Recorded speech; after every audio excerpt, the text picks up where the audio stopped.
Ada-ada saja ulah pelaku kriminal agar tak ditangkap oleh polisi. Seperti di Bangkalan, Jawa Timur, seorang pengedar berlagak kesurupan setelah tertangkap tangan membuang sabu. Ini sabu berapa gram ini? Berapa kesurupan kamu? Diam aja. Berapa gram ini? Aduh, lepasin dulu. Biar apa?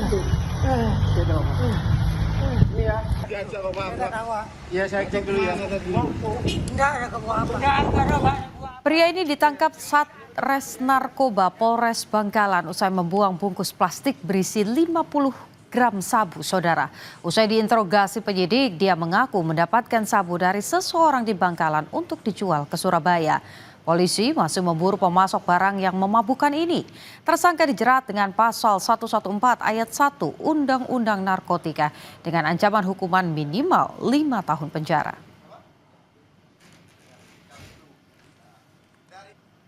Mabang Kabupaten Bangkalan, Satres Narkoba Unit 2 di situ kejar-kejaran sama tersangka. Sempat BB-nya dibuang di sawah dan dia memberontak. Setelah itu ditangkap ini. Nah, setelah itu diamankan, BB ditaruh di dalam plastik sebesar 59,02 gram. Itu tersangka sempat lari dan ya? Untuk tersangka lari, dikejar sama petugas dan dapat akhirnya. Pura-pura hendak mengisi saldo dompet digital, penjamret mengambil ponsel pemilik kios agen pulsa di Kota Medan, saudara. Kamera pengawas kios agen pulsa di Jalan Tempuling, Kota Medan merekam detik-detik saat penjamretan ponsel terjadi. Pelaku yang dibonceng turun dari sepeda motor berpura-pura hendak mengisi saldo dompet digital.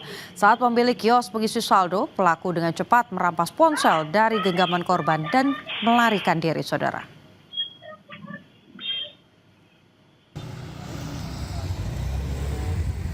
Orang datang pembeli, katanya, Kak, beli dana, berapa? Bilang 10.000. Qris ya Kak, ya. Ya beginiin, aku buka aplikasi, udah langsung diambil. Sabu. Berapa orang pelakunya? 2. Satu kawannya di mana? Nunggu di kereta sih. Sebelumnya sudah pernah kejadian? Pernah, tapi datang masuk ke dalam. Oh. Bulan 6 kemarin juga.